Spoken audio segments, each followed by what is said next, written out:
Hello, and welcome to the Ask the Industry podcast, episode 103. We're back. I'm over the moon to be back. I've loved my break. I'm not going to lie to you. I've really enjoyed taking a few months off from this, but I am really excited to be back and to be producing the show again. Quick thank you to everyone who came to see my show at the Edinburgh Fringe. As regular as regular listeners will know, the reason I took some time off from this was to focus on the show, as it was kind of taking over my life a bit, and it was making me better at producing audio podcasts and not better at doing comedy. And my main interest in life is being funnier live. So I feel like the show was better for it, and I'm really proud of it, and I broke even for the first time at the Edinburgh Fringe. That's exciting. So thank you very much for everyone who came along. I've already signed up for 2019. So if you're going to the Edinburgh Fringe next year, look out for me there. But it's a bit early for the plug. Also, thank you very much to everyone who sort of nicely asked, and also some people who badgered, asking where the podcast had gone and when it was coming back. It was absolutely lovely. No matter how, I really enjoyed the fact that a lot of people said to me they missed the show, they were looking forward to it coming back, they sort of, were like, I listened to it at the gym, and, I don't have anything to listen to there, or I listened to it in the bath, or I, listened to it on the way to gigs, all this sort of stuff. It's really nice. So if you do see me out and about at a gig or wherever, do say thank you if you want to support the show and keep me motivated and keep me making them, because it really means a lot, and I can't thank you enough for making me feel like the audience is still going to be there when it comes back, because a big worry of mine when I took the pause or the time out or the hiatus, whatever, was that people would forget the show existed, which sounds really stupid because I don't know anyone else doing this, so it would be odd for it to just not exist and for people to not be interested in it anymore. So anyway, I just want to say a quick thank you to everyone who's been really supportive of the break, for everyone who's been really supportive of the show coming back, and generally everyone who came down to see me at the Edinburgh Festival. I honestly, it was my favourite Fringe I've ever done, and this podcast was part of it. I don't mean the show, I mean this specific episode. For those of you new to the show, this is the podcast where I interview the most influential people from the worlds of stand-up, comedy, radio, and today, I think all of those places. Phill Jupitus is a comedian, writer, podcaster, radio presenter, and all-round good egg. He rose to fame via the British panel show Nevermind The Buzzcocks, which we got into, and we discussed his views on the TV industry. We discussed why he wouldn't have done Nevermind The Buzzcocks if he'd known the way the industry was going to go. We also talked about his connections with the free and paid Fringe and his relationship with them and what he thinks of them when he's designing shows for each of the different areas that he does at Edinburgh, and so much more. It was a lot, and I really got loads out of this. I want to do a quick but large thank you to the PBH Free Fringe for setting up the room and giving me the space for free to do this live episode. I also want to thank everyone who came down. It was a really last minute turnaround for us to get this. So I've been trying to get Phill Jupitus on the show for a while, and sort of everything kind of didn't match up. And then we've intermittently been discussing it for like sort of July and August. And then very last minute, we sort of managed to nail down a date and a time, and we decided to do it live. And we managed to fill out a lot of the room, which is great because Edinburgh is so busy and manic for everyone. I was so humbled by the number of people who came down to enjoy the live show. So thank you very much for everyone who supported the PBH Free Fringe, for all their hard work and for everything they did to supply the room and the space and the tech and everything. I love doing it, and I have plans to do a podcast daily. I don't want to say that too soon. Next year at the Edinburgh Fringe. That's in progress though, so look out for that. It might be this podcast or it might be something slightly different. That's all I'm going to say on that for now. Before I hit play on the episode, if you're new here, please do remember to hit the subscribe button. If you're old here, please do consider giving us an honest, ideally positive review in iTunes. And either way, please do join the Facebook group. It's called Ask the Industry Podcast, and it's on Facebook, obviously. But for now, this is Phill Jupitus. Perfectly reasonable. Phill. The way I thought we'd run this, as I said to you before, is I've got questions that have been submitted from the podcast community that I've got building, and if any one of you wants to contribute a question or do something, if you just want to raise your hand, you can come up and ask it through my mic, and we'll keep the conversation going as a sort of open dialogue, and that's okay with you? Yeah, lovely. Sweet, okay. I thought starting with stage name. Yeah. Because you have a stage name, comedy and poetry. Yeah, well, actually, no, Phill Jupitus is my given name. As in you've gone with that instead of Porky. So, Oh, yeah. So what was the reason why you went with a stage name versus real name, and is there a... So the Porky the Poet just seemed to be, there was two reasons. Firstly, it was my nickname at college. They called me Porky. You can work out why yourselves. There's a very famous... What are we like on swearing on this podcast? Are we all right? Absolutely fine. Well, there's that famous joke, isn't there? There's a man, there's a salesman walking through a village, and he sees a little girl in a front garden, and she's playing with a puppy. He goes, "Hello, little girl. Hello. It's a nice little puppy. Thank you very much. What's his name?" "Porky." "Oh, why do you call him Porky? He fucks pigs." So it's a very old joke, but I took the nickname of Porky because I worked on a farm. A man has impulses, drives, needs, if you will. No, it was my nickname at school, and it stuck. And I was doing poetry, and Ian Dury had a song called Percy the Poet, which had a great line in it, Count Dracula of spectacular vernacular, which I never forgot. And so I just thought Porky the Poet would work, and I kind of drew myself. I drew like an avatar of myself in the early 80s as a pig, sort of doing gigs and things. So I used to do cartoons of myself in a gig situation as the pig. So it came from there, and also it just I had a job at the civil service, and I kind of didn't want to use my real name because I had a work life where I used my real name. So I kind of also didn't want work finding out that I was doing gigs at the weekend, because weirdly I signed the Official Secrets Act. Not that I was going on stage doing poems about unemployed people, but I didn't know. I was like a teenager, late. What was it? No, so 83, 21. So I kind of didn't know what the deal was with the job and everything. So I thought, right, use a fake name. That'll just save hassle at work. How long did you have a day job for into your... So I started in the civil service in 1980, and Billy Bragg offered me a UK tour supporting him in March of 1985, and that's when I left. That's the last time I had a normal day job. So that was like the first breakthrough moment where people started coming for you after that? I think it was... I mean, the weird thing was like... So I've been doing little poetry gigs around, and then Billy taking me on the road exposed me to, like... I was playing to... like 1,500, 2,000 people a night, because Billy's crowd sort of were very sort of, because what he does is it's poems and music to them, his songs. It's so lyrically based, and so they were listeners. And also he introduced me every night, and I was the first act on the bill. It was us, me, the Sid Presley Experience, who went on to become the Godfathers, who are an amazing band. And Billy would introduce me, and then he'd introduce the Presleys. And so I got into this situation where I was doing these gigs. This really weird thing. I was so delusional at the time. I just thought, oh, you can play 2,500 people, so you'll literally, I will step out of this scenario now, and this is the size of audience I play to now. I genuinely thought that 5,000 is what that's okay. So right, I'm doing these. I can carry on doing these. Okay. And so, but I just thought as well. Well, everyone will know who I am now. Yeah. I did 10 gigs with Billy, and I'd phone up places, and I started to meet a lot of acts on the circuit. That was actually one of my testicles. I do have prosthetic metal Eastern Bloc knackers, which it's quite rude for them to laugh. Very long. Really. I know, really. Yeah, really. They often fall out. So you're at that age. Yeah, I'm that age. It's an age thing. The one does hang lower than the other, and that was the low one.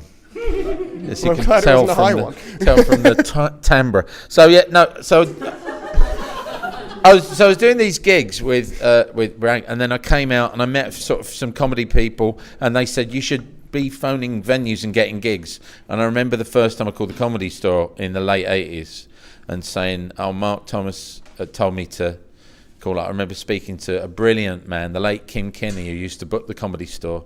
I remember phoning him and going, "Oh, Mark Thomas gave me your number. and told me that I should ring you for gigs. And he went, "What's your name?" And I went, "Porky the Poet." And he went, "We don't book poets," and hung up on me. So that's when you changed your name. That was my exposure to comedy. And then I thought, well, maybe I should now. Because I was doing, what I realised was that the introductions to the poems were getting longer. Right. Were getting longer than the poetry itself in the set. And we're just taking over. It was literally like encroachment. So I just slowly phased it out. And for a year, I kind of worked as Phill Porky Jupitus, which was stupid. Which was just stupid. But again, I didn't know. The thing is that all of us in comedy at that time, in the late 80s, early 90s, we were making it up as we went along. We didn't know what the rules were. Well, I was going to ask that. So when Billy Bragg took you on tour, did you feel equipped or good enough at that point to even do that? Well, no, I didn't know. I didn't know. I just a bloke I really admired and really liked said, "Do you want to support me on tour?" And I went, "Yes, please." I did a lot of that, saying yes please to gigs I should have said no to, like Harvey Goldsmith asking me to open for The Who. Not a good idea. A terrible idea. I'm one of the few acts you'll ever speak to, Simon, who has been booed off at a cancer benefit. That right there, when you've got, good Lord, that's a tough crowd. When people that are some of the last breaths of their life spent booing you. And you carried on. Well, the Bragg gigs were great because, as I say, his audience were quite into words and things, and so. Well, that's it. They were into that lyrical bounce. I was from Essex, like him. I grew up in Barking as well. He quite liked. He invited me on the tour, so it was like, okay, yeah, I'd love to. So it was kind of a youthful naivety of you just going, I want to do this, so I'll just take everything. Yeah, I mean, I remember his voice because I said. He phoned me up and I was visiting my girlfriend, or who's my wife now. I was visiting my missus she was studying in Sussex. I was visiting her at uni. And you remember before mobiles, you used to phone home for messages and things. And because I was getting gigs and things, I used to phone my mum. "Anybody call Mum?" And she went, "It's someone called Billy Bragg rang you." And I'm like, "All right, okay, all right, I got his number." And I rang him up. And I was like, "Oh, Bill, it's Porky." And he went, "Oh, Porky, listen, mate, I'm going on tour next year in March. I wondered if you fancied coming on as the opening act." I went, "Oh, yeah, it'd be brilliant. I'll quit my day job." I actually said to him, "I'll quit my day job." And he went, "Do not quit your day job." He could see that the responsibility of my life disintegrating was in his hands. I literally, the first thing I was, "I'll quit my day job." No! He hadn't factored in anything about... Oh, no. Yeah, it was just, I just remember his, "No, don't do that." How did you ever get imposter syndrome at that time? Did you ever... No, it's just because it was just really good fun. It was a lot of discovery as you went along. I mean, I've got on my wall in my Edinburgh flat, I've got a poster of the gig from that tour where we played Glasgow, and that was the first day I ever came to Scotland. 27th of April 1985 was the first day I came to Scotland, right? So as a young English political poet, right, coming to Scotland, right, Glasgow, Barrowlands. My first ever gig in Scotland was Barrowlands, and I tell you what, a crowd of 2,000 Scottish people fucking love. It's a little English bloke telling them how to think politically. So it just appears to be a podcast about gigs where I was booed off. So did you not? I just remember. It's your fault for not googling what this podcast was about. Exactly. As I walked off the stage, I remember a crowd of lads following me and pointing at me, going, "You're fucking cleaned," like that. These Glasgow mods who wanted to beat me up. Yeah. And I was shaking so fucking hard after that gig and crying. And Billy Bragg he was holding me. I was sitting in the toilet rocking, like properly just rocking. Oh my God, I can't believe that. And he went, "Porky, it's not personal. That's just the noise they make."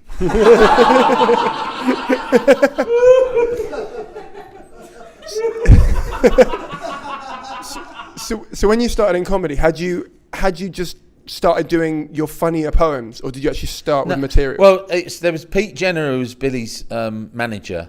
I remember because I had the set and I used to do it, and so I was travelling with Billy, Billy's manager and was his tour manager as well, Peter Jenner.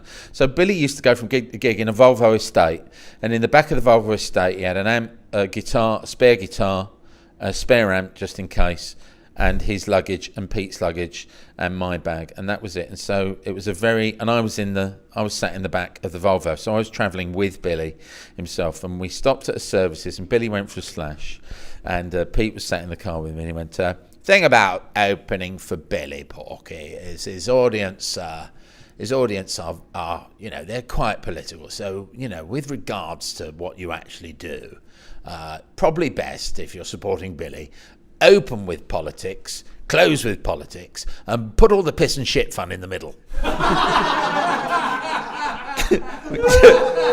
which saw me very well through that tour, I have to say, as a policy, yeah. But on that tour, you were booked as a poet. Yeah. So after that, you started doing comedy. No, I was a poet. No. I remained a poet so I was Porky the Poet from '83 until I suppose I killed him properly.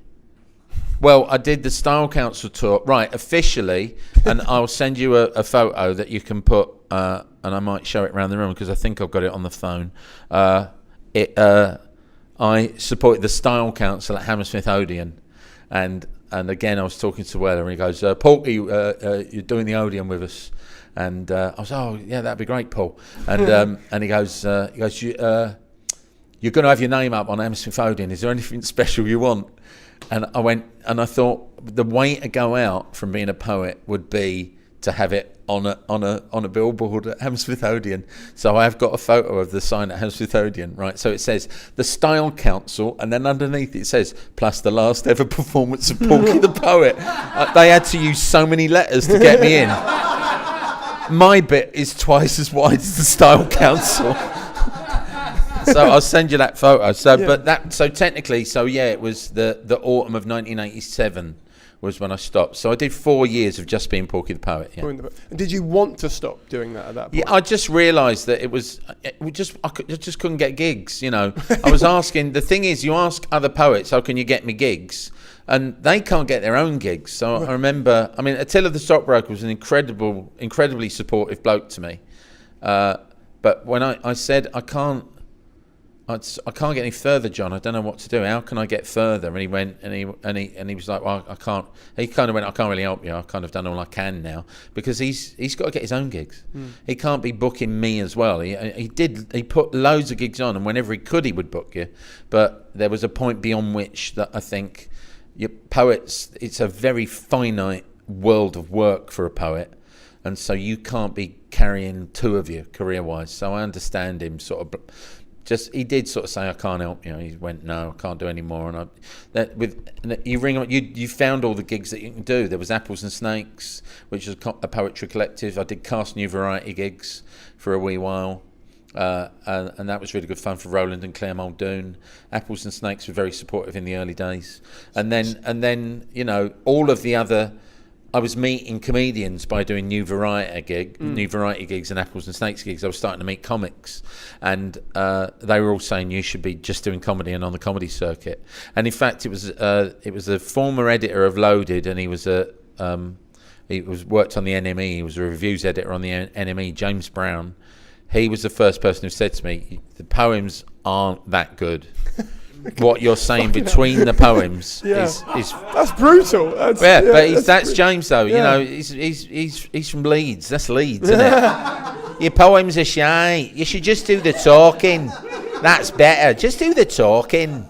So that was pretty much what he said. Weirdly, we had an online. Did that hurt though? You didn't because I kind of as well thought I knew that the chat was getting more laughs and was also more fun to do. Right. The freedom of just saying ideas without having to structure them and make them rhyme and then do an introduction to them, just chatting. I'm like, wow, this is good. But I didn't even know it was a thing.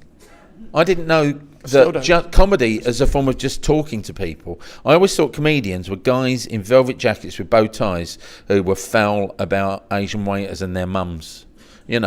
I thought that's what being a comedian was belittling people. So that was what you saw on Like just on TV, telly. These comedians were structured blokes who told jokes. And I didn't realise. I'd not seen Billy Connolly at the time. I'd not seen Richard Pryor.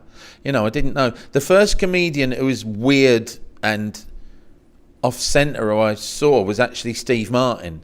Now, he was on Parkinson, and that was the thing where it wasn't what inspired me to be a comedian, but it was what told me that just being daft and having weird ideas can be a form of entertainment, and that he was very daft. And I bought his albums, and they're the first comedy albums I got, and I played them over and over and over and over and over again, and just, you know, and I was like, wow, this is something different, and I didn't know what it was. And then I started to sort of investigate more, and I found out that there were people that did it in the UK, and I was starting to meet them and gig with them. You know, Mark Thomas and Kevin Day in the early days. There was a great comedian called Pat Condell who I used to gig with. You know, when I started meeting the comics, Jeremy Hardy, I remember doing an audition for Cast New Variety, and I auditioned the same day as Jeremy. We both tried out to get gigs for Cast on the same day. You know, look, you know, Jeremy's, you know, a comedy legend, for God's sake. There's a reoccurring theme on this podcast of people, when they start, not seeing what they wanted to see or not seeing something they wanted to be, so they had to kind of either make that happen or seek it out. But I think that the what's interesting is I was never particularly ambitious. I knew that I wanted to do it, and so I went as far as I could. But I wasn't like, if I didn't get gigs, I wasn't like, oh my God, I've not got that gig. I wasn't upset, ever. I'm like, oh well. I was very kind of laissez-faire about it. And if I wasn't getting gig work, I'd get like, you know, jobs with mates and things. I mean, I ended up working for Billy Bragg's record company, Go Discs, just answering the phone. They said the guy that ran the company and his missus were going on holiday, and they knew me through Billy because I was always doing gigs with Billy, and they went, we're going on holiday for 2 weeks. Would you answer the phones at the record company for us for 2 weeks and take messages? I'm like, yeah, fucking hell. We'll give £100 a week. I'm like, not half. So I sat in an office in Hammersmith with a pad and a pen and a lot of crosswords and books, and answered the phone for 2 weeks with a couple of mates who are mates to this day. You know, it was great fun. Yeah. That's amazing. So your first experience of doing comedy, obviously the open mic circuit would have been, you were in London at this point. Yeah. What was the open mic circuit like in London at that point? Was it all variety nights or any dedicated comedy nights? No, there was standing clubs, so you'd phone a club. What happened was that changed it was, so I was at the record company, and it was like, now do I make a career in the record company? That was being heckled by Kraftwerk. That was I've already done that joke today, but it worked so well earlier I thought I'd do it again. If you could all turn your phones off, that'd be really appreciated. So yeah, I was doing where was I? I was at the record company, and there was a point where I could have tried to make a go of a life in the music business, and it just wasn't for me. You know, I enjoyed it. You know, I went to the Brits one year, and I'll never forget seeing Chris de Burgh trying really hard to be mates with U2. But you know that how, you know, the kid that hangs around with the cool kids at school, and he's always there. You lads, he was doing that at the Brits. I'll never forget it. So I went to the Brits one. And also what I liked about the Brits was they had a disco after imagine that, the entire world of music in 1987 or whatever it was, having the Brit Awards, and then afterwards just like a really shit disco, like at a wedding. And the first people on the dance floor at that, and fucking all of them went out with their girlfriends who were dancing with The Cure. The Cure were the first people on the shit disco dance floor, and they were fucking loving it. I don't know. They put their handbags down and everything. I mean, it wasn't Robert's handbag; it was the girls. But they were dancing around their wives' handbags, just having a great night out. You know, it was like the Cure's attitude to the Brits was like, it's the annual works. Let's go and have a pint and everything. They were great. So how long? Because at this point you're sort of doing odd jobs and maybe even the civil service. How long did you have a day job for before you went full time? So the record company I stayed till. It was sort of 89, 90 when I sort of I realised, it was early 1990. I think I gave me notice Christmas '89, and so I left the job in 1990. Hang on, what September? Late September. Yes, 9th. Yeah. So I gave me notice in December. Right. And I was quitting the job, and the deal that I made with my girlfriend was, because I was earning whatever it was at the record company, and I said, look, I'd really like to make a go of this comedy if I could, because I was doing a few gigs here and there, bits and bobs to various people, and I said I'd like to make a go of it, and she said, she said, well, if you can make what you do at the office, or close to that, doing that you love, then you should do that. Why don't you try for 6 months, and then we'll take a view after 6 months, right? So we did that, and then I'd given my notice in at the record company, and so I was just sort of planning everything, and then in the middle of January, I'd been to see West Ham play, I think it was someone like Blackburn, and they beat them 3-2, but they were 1-0 down, and then they drew, and then they were 2-1 down, and then they drew, and in the last minute they won 3-2. It was a great game, and I remember I got home, and I got home to the flat to the girlfriend, and I went, hello love. She went, hi. And I went, we beat Blackburn 3-2. She went, I'm pregnant. I went, did you not hear?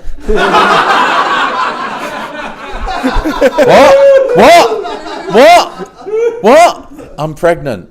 And I went, oh. And she went, that's not the reaction I was hoping for. And I was like, no, it's just, fuck. You've got to process that information. Yeah. So I remember going to the record company and seeing the guy at the record company going and saying, my girlfriend's pregnant. And straight away, bless him, the guy that ran the record company, he did say, do you want your job back? You're going to have your job back if you want. I went, no, I'm going to give this a go. So being a soon-to-be father, that really sharpened up the fact that I was going to be... the comedy, it gave me focus. It gave me a lot of focus. So I got very, very businesslike about... So I treated getting gigs like a day job. So I get time out every Tuesday afternoon. That's when you could get it in London. And I would phone every comedy club and ask for open spots. All of them. Every single one that I wasn't doing regularly. And I'd get tips from other comics who I could call. And I just started doing... So they were all comedy clubs. They weren't... The variety aspect of it was dying down a bit. You'd have the occasional magician. Jugglers were kind of big in the late 80s, early 90s. Lots of jugglers. The Two Marks were really big. Steve Rawlins was an amazing juggler. He did jonglers a lot. And so there's all the little comedy clubs. So the two you wanted to crack were the Store and Jonglers. You wanted to get the Store and Jonglers because you could make a living. Because if you did the Store 1 weekend a month and Jonglers 1 weekend a month, that was more money than I was getting at the record company if I did 2 weekends a month for big comedy clubs. And so it took me 2 years from that point when my daughter was born. Well, from when my daughter was conceived to she was about a year old when I cracked both Jonglers and the Store. It took a while, but yeah, got there in the end. But yeah, those early days of doing every single gig that you possibly could, travelling all the way across London on a train to do 5 minutes in a Mexican restaurant in Sydenham, that sort of thing, upstairs in a Mexican restaurant. And I remember, who's that lad with the wooden eye from the pirate films? Mackenzie Crook. Mackenzie Crook. Mackenzie Crook used to do an act. Do you remember? I don't know if he ever did it up here. He used to do an act called Charlie Cheese's Wheel of Cheese, which was a game show about cheese with a big wheel that he span. And then it would land on. Your question is, what kind of cheese? That sort of thing. But yeah, Mackenzie used to do that. And I remember when I did the open spot in the Mexican restaurant, it was with Mackenzie Cook and his Wheel of Trees. Mackenzie Crook, isn't it? Crook, yeah. And so, and after that, so you've kind of established yourself as a comedian in the London circuit. Yeah. And was there any demand or want to leave to go and do other cities, or were you just content at this point? I had a baby, so I wasn't that keen on travelling that much. So I did very little out of town work. I did some.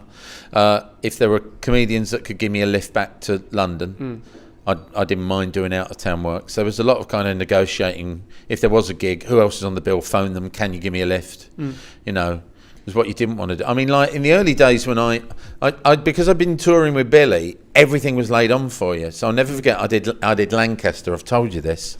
I got my mates in from Lancaster tonight, Ollie and David, and I did Lancaster University in about 1988. And this is when I was at the record company, and I'd like a weekend I'd go and do gigs sometimes. And I did Lancaster Uni as Porky, and it was a good night. It was a good gig.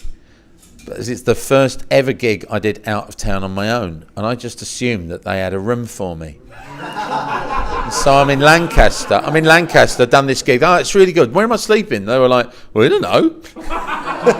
You should have booked a hotel. I'm like, don't I get one? They went, what? No, you got your fee. And I was like, well, what about? And I'm like, what? No. And I said, I've got nowhere to sleep. And you can't throw me out on the street. And so I remember they said, you can sleep in the common room, but we got to lock it. So I was locked in a room without a toilet. Right? I was locked. Don't worry, there's no weird ending to this because I kept it in. But I was locked in a room without a toilet.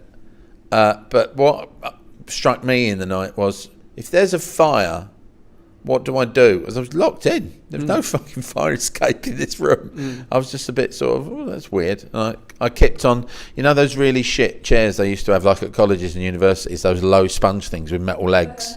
I slept on 6 of them. I made a bed out of 6 of them. And I used my coat as a blanket, and it was December because it was a Christmas ball. So, and the heating was off. I remember that was a cold night. That's the comedy is the new rock and roll period, wasn't it? It was.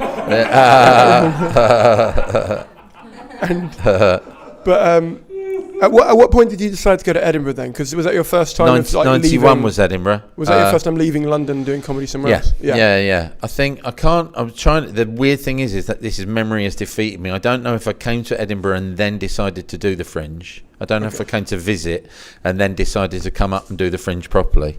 But the first Fringe show I did was was in association with John Mann, the comic who ran the Square at Harlow, in that he booked the acts for Vic, who actually ran the venue. The Square was a brilliant community venue in Harlow. It was absolutely. Did you ever do the Square? Ever play the Square? That had gone by the time you lot. It's a shame. It was amazing. Loads of great bands played there. And so it was John Mann, Lorraine Bowen, who you might remember from Britain's Got Talent with the Crumble song. Oh, yeah. Yeah, the Lorraine Bowen Experience. So hang on, are you saying that you were still opening for bands at this point when you were in Edinburgh? Oh, no, it was more... Sorry. No, when I went to Edinburgh, it's just we decided to do a variety show. So we had me and John doing stand-up, Little Dave, the poet, Murray Torkardson, a singer-songwriter, and the Lorraine Bowen Experience. Yeah. And then, so we did a show called the Live Essex Show because we were all from Essex. And we did that. So the first show I did in Edinburgh was at Marco's. I don't know if Marco's is still going or still even there. Is it there? Well, it used to be like a sports centre, didn't it? Has it gone? It used to have squash courts, and the reason I know that is because our gig was a squash court. The audience came in the back through that perspex door, and then there's seats, and then there was just a black cloth with, and I remember the acoustic, the acoustic of a squash court, and I'm like, hello, oh, just that single echo. So, 2 blokes, Oaks. It's just, that's how shit the Fringe was then. We're gigging in a squash court. Yeah, it's really funny. I like that. Yeah. How long did it take you then to bring up your own solo show? Like when? 5 years. So I did the solo show. I did the first time I came up with solo shows was '96, and again I dicked it up because I just did 2 weeks, and again it's because I had the kids at that point. By that point I had two daughters. So in '96 I did just a Phill Jupitus stand-up show, and then I did the Star Wars show, which was called Jedi Steady Go. which was just me doing Star Wars in an hour, basically the film, on my own as a bloke. But just talking about when I went to see it and how I felt, and then the story of the film, and that was 96 when I first came up, and that was with 2 shows. Yeah. And how did that do? Like, how was your? Yeah, first it did all right. It was sort of culty and popular, and people liked it. And then I toured that. That was what I toured after that, Edinburgh, which was on your own back. Like you made that. Well, 96 was also the year I started Buzzcocks. So yeah, that's what I was going to ask. Buzzcocks started, and then so to do that tour once Buzzcocks had started. So yeah, that did all right. That tour. Yeah. So if we go back slightly, did you have an agent by the point of coming up to Edinburgh? Yeah, I was with a guy. Okay. We will move on from that subject.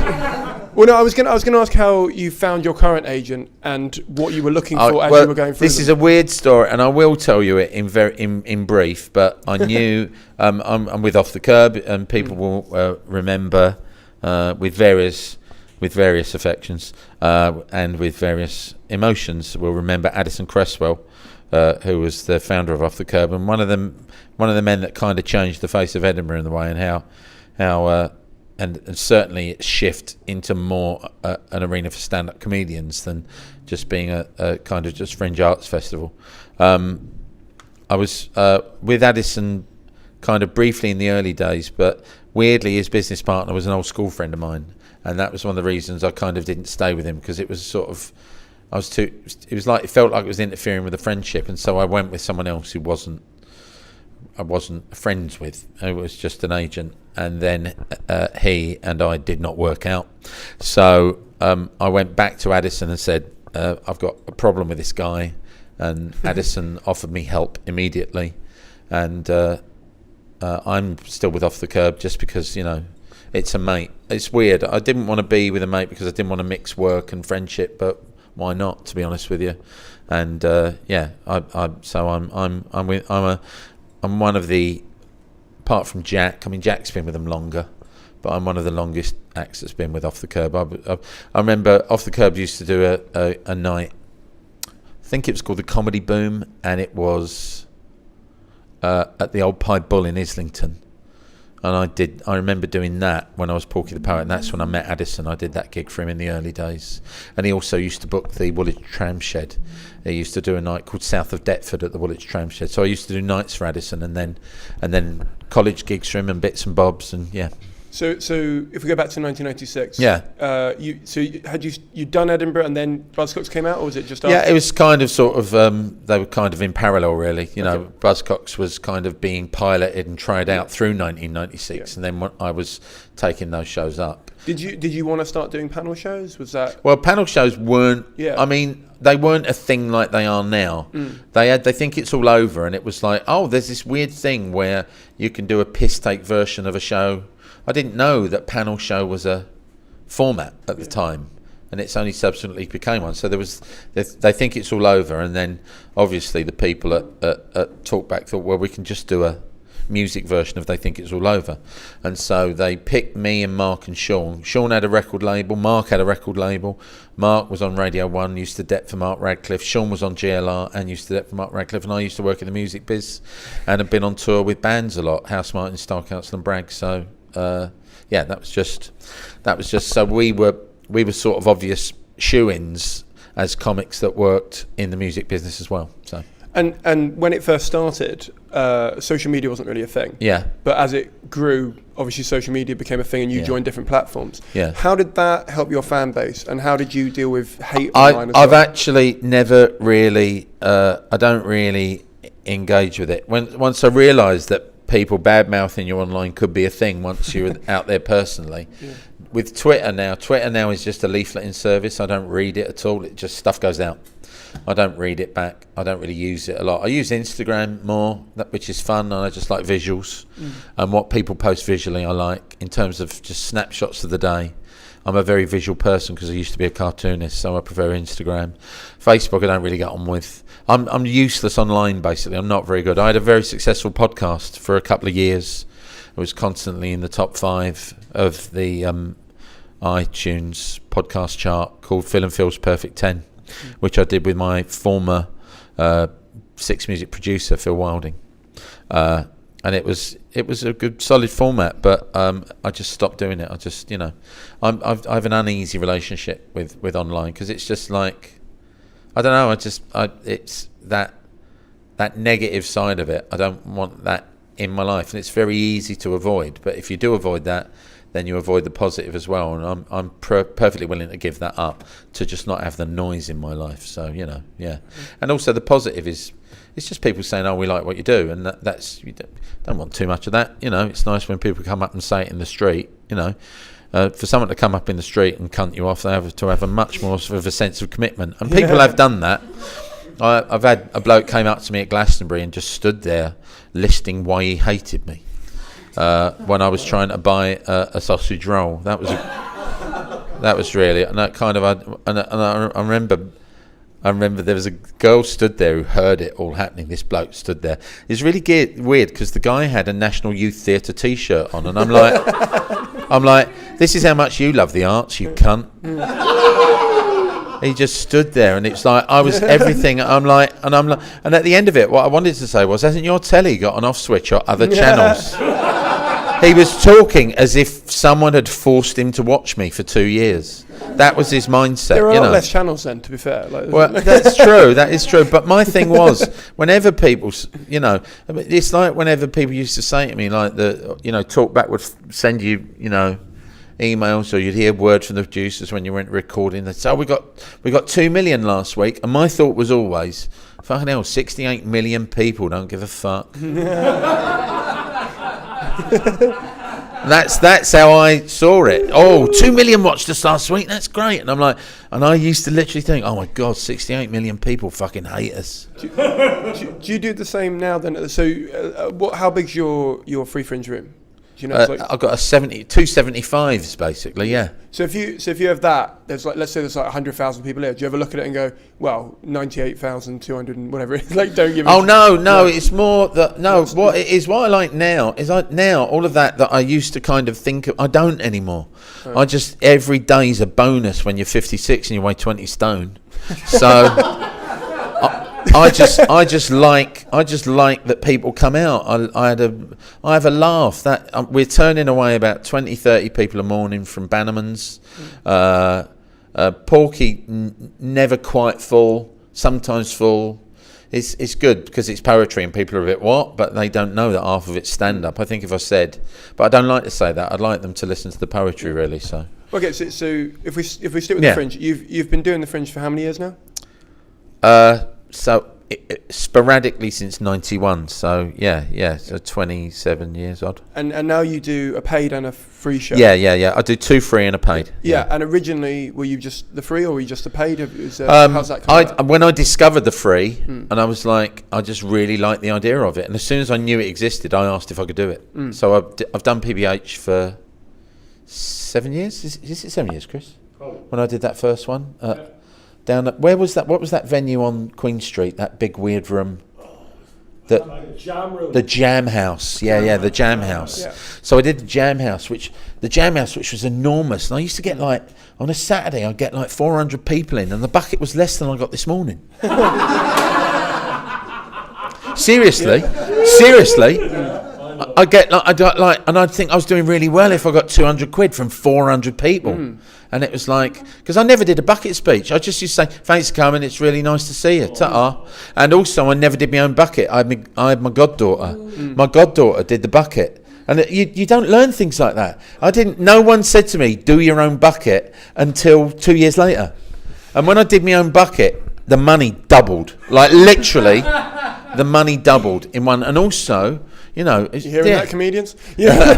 But just do you and say thank you to them for coming. Yeah. And the thing is, it's not that I'm not bothered, but if people just shake my hand and say thanks, that's great, good. I'm glad you had a nice time. Genuinely, no malice. I've been told, and you can correct me if I'm wrong, but I've been told that you donate your entire bucket to PBH to keep it going. No, I did. Oh, sorry. I did the first year. I gave him all the bucket because I had such a laugh. Yeah. And then now it's my fucking job. So I haven't got a pop quiz anymore for the last 4 years. So it became my job. But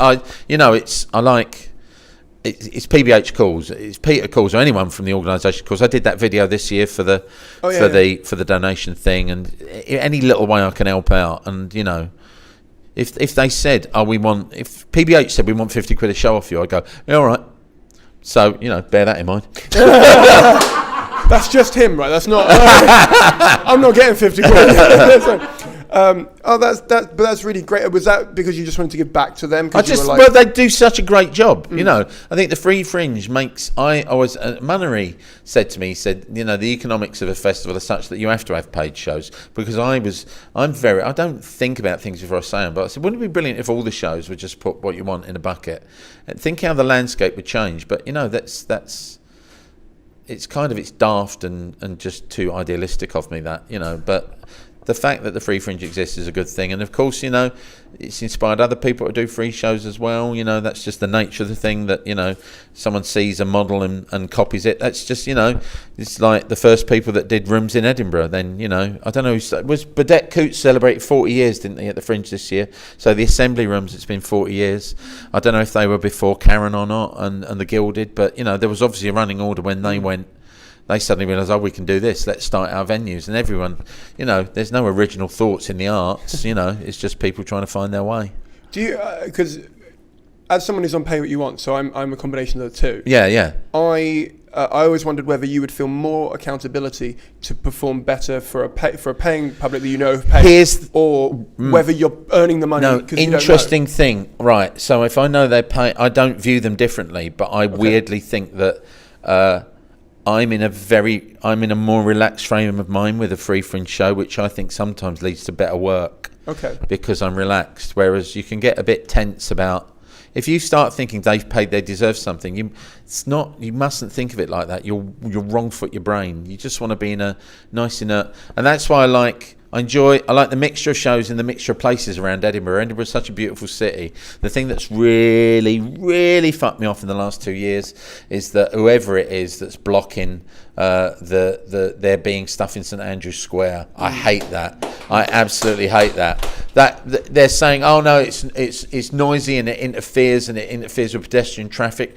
Yeah. So what about Christmas, when you put a fucking ice rink in St Andrew's Square? And there's an ice rink and a Christmas market and a fucking Spiegel tent at Christmas there, and then there's all that stuff that goes on Princess Street. You don't moan about that, do you? What? And it's that Fringe is an Edinburgh Fringe, and they're trying to literally push everything south of Cowgate. They want the Fringe south of Cowgate on the old side of town. Someone does, I don't know who, but it's someone that's got a lot of juice because they're making it happen. Bring back St Andrew's Square. I thought it was going to be a clap then. No. We've already had the clap for that as an idea. Whenever I do interviews now on BBC or anything, I bang on about that a lot. Yeah. I understand the stand. It's obviously hit them hard because I mean, I understand how it impacts the stand, but it's also, I think, for Edinburgh as a festival city, because that boulevard, George Street, when it's done up right for the festival, with St Andrews at one end and the book festival at the other, that is a magical walk that you do through all the events and the things and the shops and everything. That is the integration of Edinburgh as a commercial city with Edinburgh as a cultural city, is that George Street walk there. Because Princess Street can't have gigs on it because it's fucking Princess Street, you know, and the Royal Mile can have some venues on it, but it's not like that, and it's got the tattoo and everything. But I think George Street is the perfect place for where the two can rub up next to each other, with the assembly rooms at that central point. And then when they used to not have cars parking down there and have venues along, you know, they had demountable spaces and bars and things along George Street. It was brilliant. And that's when the city comes alive. And at Christmas, George Street is all lit up and has got bars along it. You know, they can do it at Christmas. Why aren't they doing it in August? I'm not asking you. No. Well, I'm the guy who's moving it to... No, yeah. This is what I brought you here for. No, I was going to ask you a question, but it feels like a tangent now, but I'll ask you. Yeah. I feel like when someone gets to a certain level of fame or a certain level of notoriety, they have people that will come regardless, and they'll have people that will support them. Yeah. And so getting feedback or improving sort of doesn't stagnate, but it sort of hits a plateau. Do you find that you get better feedback from paid or free? And if so, is that a factor for you? Do you see yourself as famous? No. Okay. I think famous is. I think I'm known, Right. and I think that's not famous. Right. I think I'm known and recognised, and that's not famous. My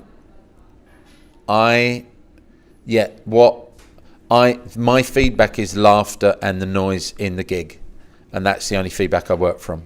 So if I have a quiet one, I think about, right, what might have gone wrong with that gig. But at no point do I go, I caught, oh, what did you think of that? How about this? Or how about that? And I've never used a director.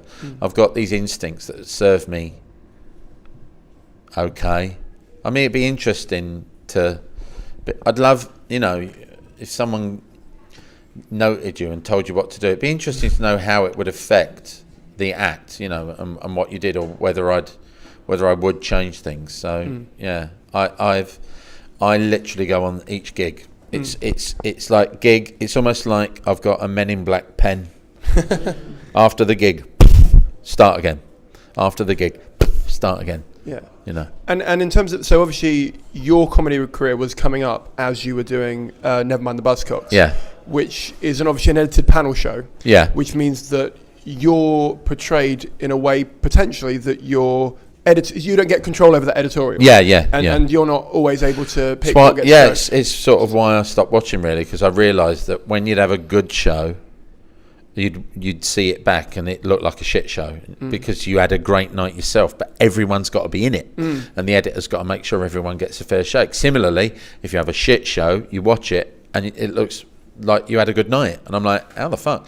The editors on those shows are geniuses, but they have got to make an entertainment show that gives everybody that was a guest on it some screen time. So Did you ever find that? And I don't want to say your TV persona because you weren't putting that on; they were editing it to that. Yeah. Do you ever find anyone started to come to like your Edinburgh shows or your tour shows expecting something different? It's interesting that you say, because I'm like, I think sometimes people expect.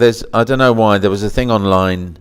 Someone told me years ago, it says online that you're really unfriendly in the street. And I'm like, right. I said, here's the thing, right, is that would have been written by cunts. Because if people are cunts to me, then I'm unfriendly to them. So, but that's if people are malicious. But I am, you've seen me with punters, haven't you? I'm all right with photos, and I'm always, it's the selfies and as long as they're not dicks. And people can even chat to me. I'm there and available when I'm at work.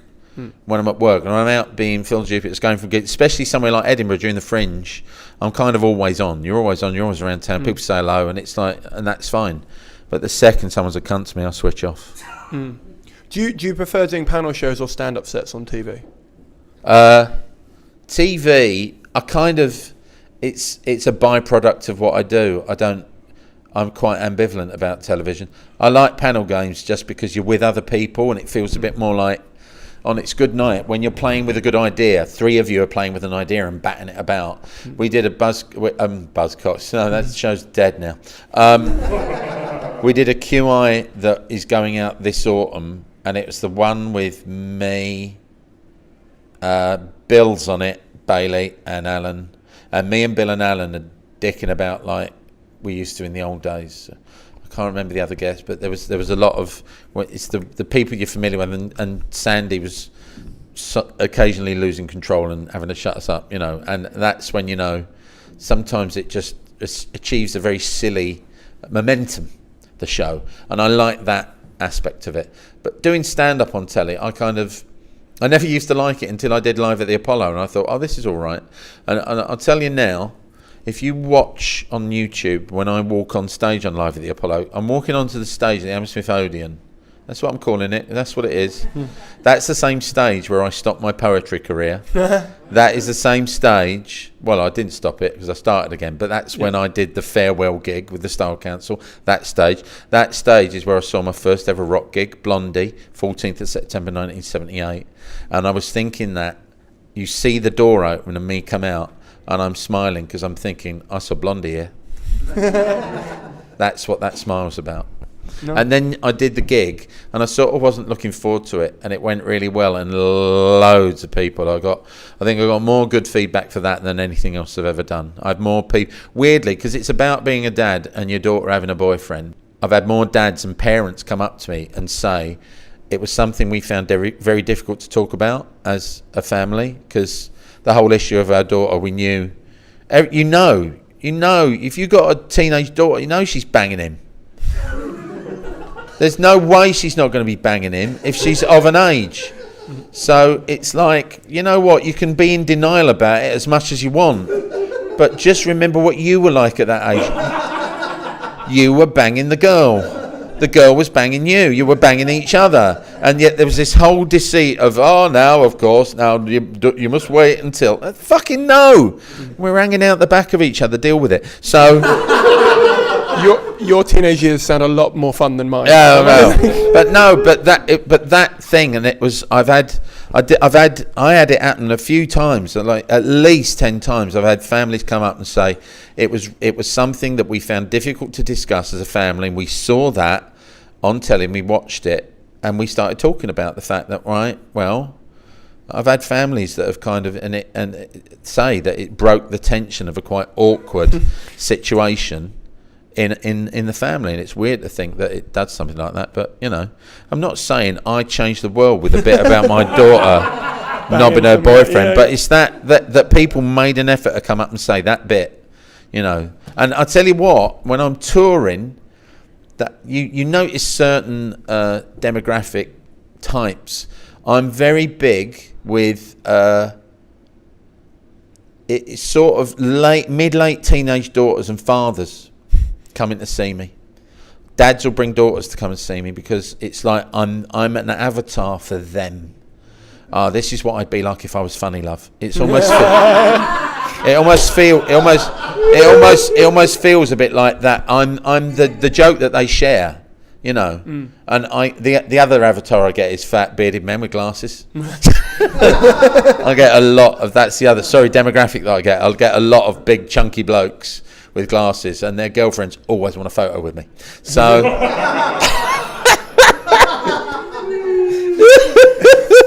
oh man, did you pick that set strategic? Or like, did you get any help from your manager? Weirdly, I was going to do something else, and it was Anthony, bless him, who was producing that, and I was working on something else, and then I went, mate, I've thought of another bit. Can I try it? And he wanted to see me do it, and I did it somewhere. And I did it not as well as I did that night. That was just, everything went right that night. It was just, people were just into it, and it just went really well. Yeah, I don't know. I know I was going to do something else, and at the very last minute, I said I will do the bit about my daughter. And I'm very rarely happy with my work. I was happy with that. Would you so you're not happy with your work, or you? I'm very rarely with television work, especially. Oh, okay. Yeah. Because it's edited, and it's not what you meant. I remember once I had a really good night doing an Amnesty International benefit for Izzard. It was a show called We Know Where You Live that was filmed and put out on Channel 4, and I was really excited because I was on at Wembley, and I remember watching that go out, and that was fucking dog shit. They changed the order of the jokes just to swap it round to what would fit their show, and they just changed the order of the set, and it just fucking looked like a mess. And I'm like, the fuck? And thankfully I just said, look, could you send me, please? Could I possibly get an offline of that before you edited it? And I didn't complain or anything, but I just wanted to see it, and I watched it, and I'm like, yeah, you fucked it right up. Yeah. And so, is that the reason why you're a bit ambivalent towards TV, because you don't get as editorial control? Well, no, it's just because I think television, it's much more. It is like. Are we familiar with the film Logan's Run? Mm-hmm. Yeah, I think television is like Logan's Run, and my crystal went red a long time ago. Right. I'm just not. I'm like Peter Ustinov on telly now. I'm like a mental old man in a dead library surrounded by cats. Mm. So when you say you don't like your work. So let's focus on your work that you can control. Yeah.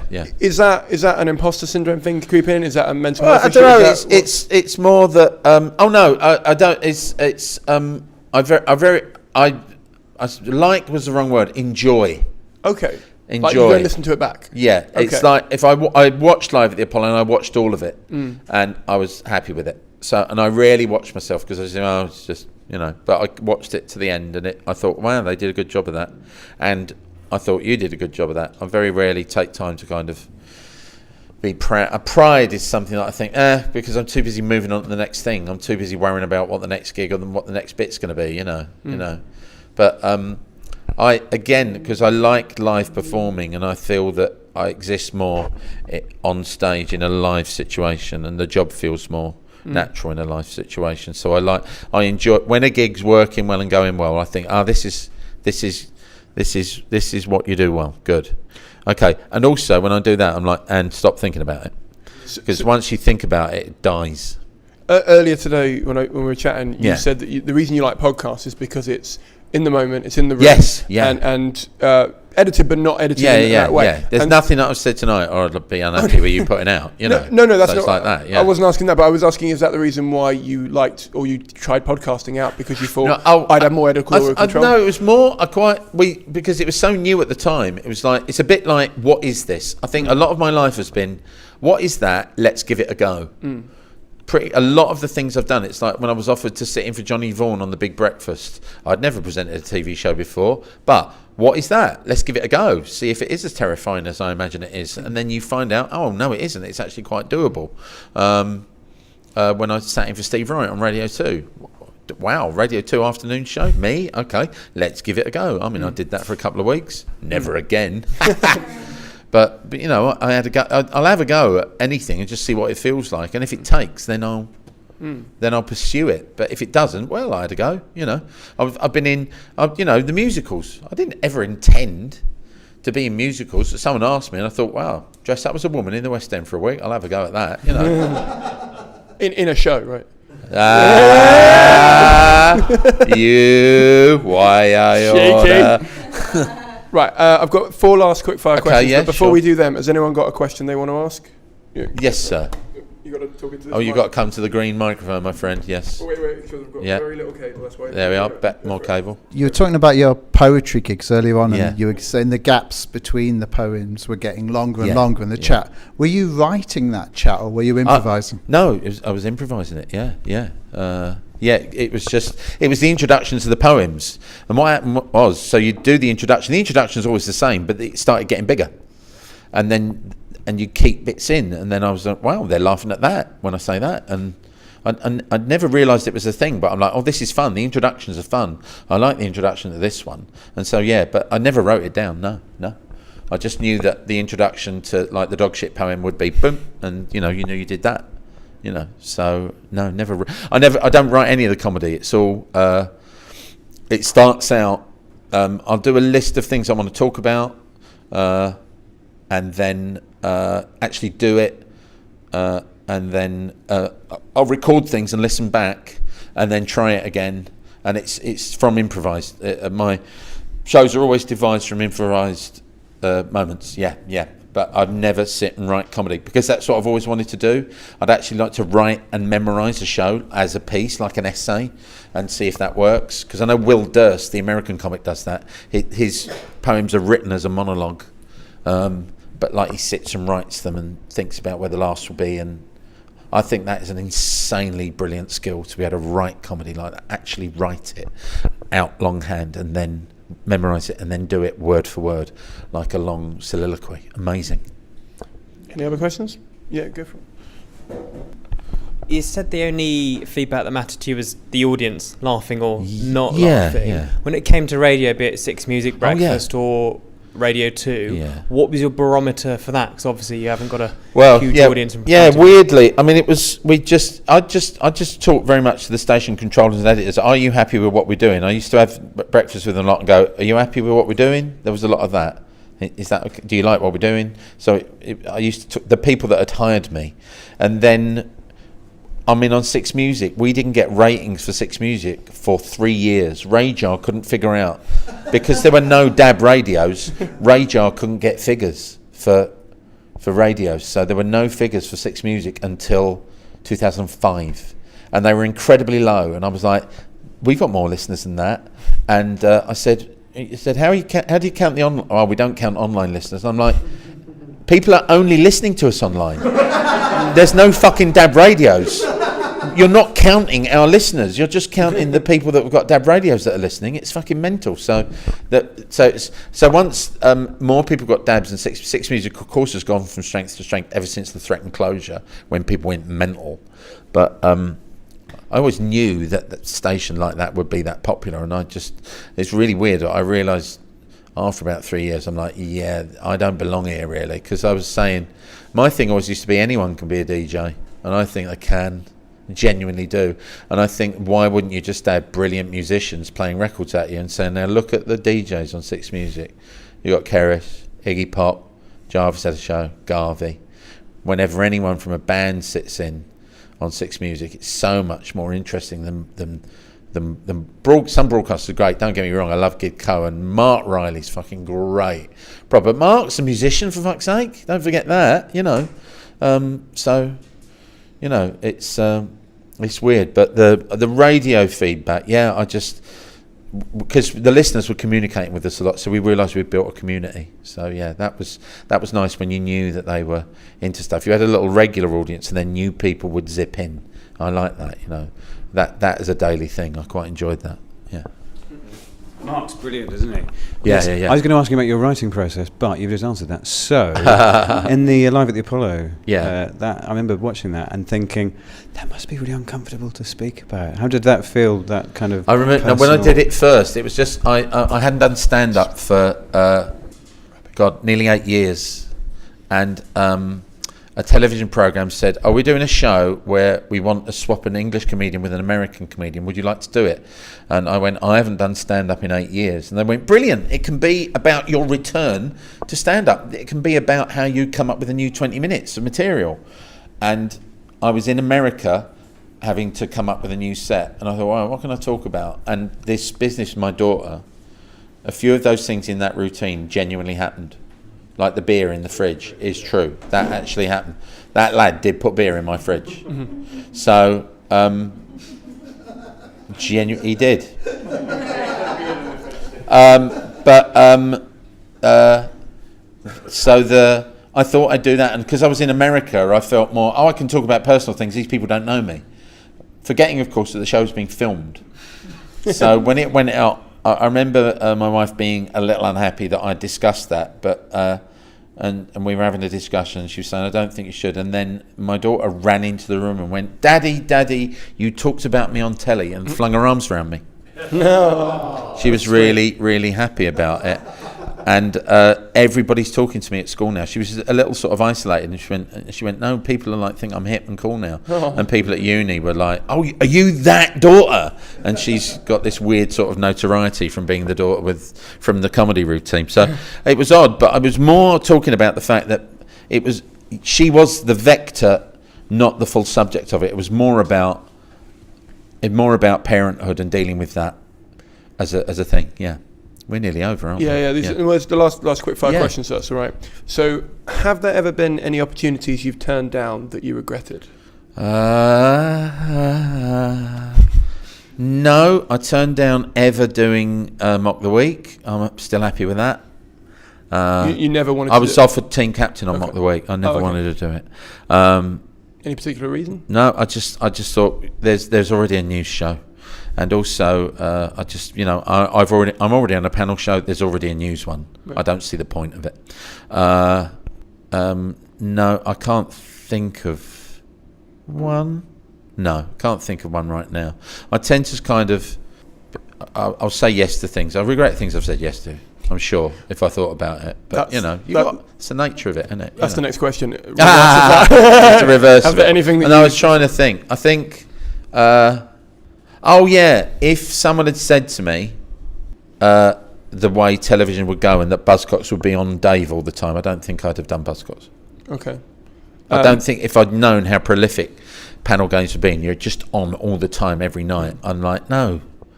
What I love is I met Mark Lamar recently, and he inadvertently answered a question I meant to ask him. I didn't know I wanted to ask him. The early shows of Buzzcocks from the Mark series, you never see them anymore. It's because he has refusal on whether they're put out or not, and he says no. Yeah. Amazing. Yeah, which is fabulous, I think. I admire that. Who do you think is the most underrated person in the comedy industry? The underrated person in the comedy industry. Oh God. Yeah, I'm not in it enough to take a swing at that. I mean, in the early days, I loved the comedian Martin Davis. I always thought was absolutely magnificent, and he never seemed to get a fair shake in the early days. I always liked Martin, but underrated. Hang on, no, I can't. I'm trying to think who should be more famous than they are. Oh, Munnery should be huge. Munnery should be, doing theatre tours, big theatres. He's Munnery. That's. I think we're at the intersection with Munnery between it is performance art. I think it's magnificent what he does. Last question: if you could go back to any point in your career and give yourself one bit of advice, what would it be and when? Don't stop doing gigs when you do Six Music. Okay. Carry on doing gigs. Never stop doing stand-up. I should have done stand-up once a week all through that time and just kept my muscles flexed and been doing new material. Did you find coming back from that hard then, was it? It's not so much that as because it was nice to come back to it with a new brain, but it was just weird coming back to it and having to start again. It was more sort of, it felt weirder than it should have really, and I wish that I'd been up to speed. I think I'd have been, would have made the transition easier, yeah. Cool. Okay, well, thank you very much for coming on. Thank you so much, man. That was brilliant. Thanks. That was Phill. Hearing his thoughts on TV and how comedy and poetry continues to impact his life and his audiences, and his views on paid and free Fringe shows really resonated with me, and it's given me a lot to think about. And I can't thank him enough for giving up his time, and for PBH Free Fringe for giving up their time and effort and setting up the room and doing so much hard work behind the scenes. Genuinely, loads of people at that organisation have been amazingly positive and supportive of me and of the show, and I can't thank them enough for the work that they put in. I'm going to put a link in the description, so if you want to do an Edinburgh show next year with PBH Free Fringe, do feel free to get in touch and talk to them and apply and all that sort of stuff. Maybe mention the podcast. It'd be really nice for them to know who listened and that they enjoyed the work that went into this.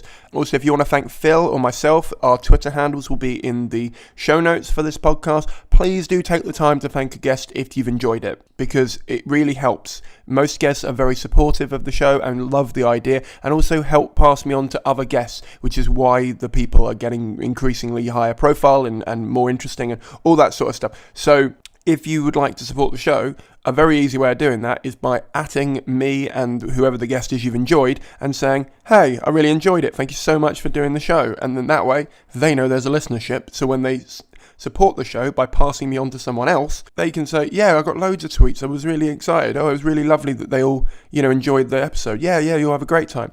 So that's one way of helping out. If you enjoyed this episode, you might also enjoy my episode with Doug Stanhope about how he went the indie route and decided to focus on his core audience rather than choosing too many mainstream routes and options, or my interview with Armando Iannucci and his take on the evolution of TV and writing for different mediums. As I said before, can't thank you enough for the support in the break. I think it's really made this a very productive and healthy thing for me. But if you're new here, please do remember to hit the subscribe button. If you're old here, please do remember to give us an honest, ideally positive review in iTunes. And if you want to support the show financially, please do consider giving us a donation on PayPal on my website, which is simoncaine.co.uk, or becoming a patron from $1 an episode, which is 80p. Did you think that was worth 80p? Do you think this show is worth 80p? Honestly, if we can get the patrons up, this would make keeping this show as consistent and as high quality as I'd like to much easier. I take sort of 12 to 18 hours to produce every episode, so if you imagine what a day and a half of your time is worth, then factor that into whether you think it's worth 80p of your money. At the moment I get about $28 an episode, and I really want to get it up to 100. So if you're sitting there thinking, you know what, I can afford $2 a month to keep Simon in his room editing stuff rather than doing anything else, do that, please. Also, you can limit it. Like, if you can only give $1, you can limit it and go, I just won't give $1. All the stuff's in the show notes, and you can find all the links to all the guests and everything we talked about there. The Ask the Industry podcast is a Fruit That Got in Gravity's Way production for the internet. All elements were created by me, comedian Simon Caine. Thank you very much for listening. Thank you very much for subscribing. And thank you very much for rating and donating if you do. I'll see you all in about 14 days' time. Thank you very much for all the support. I really, really appreciate it. Bye. Bye.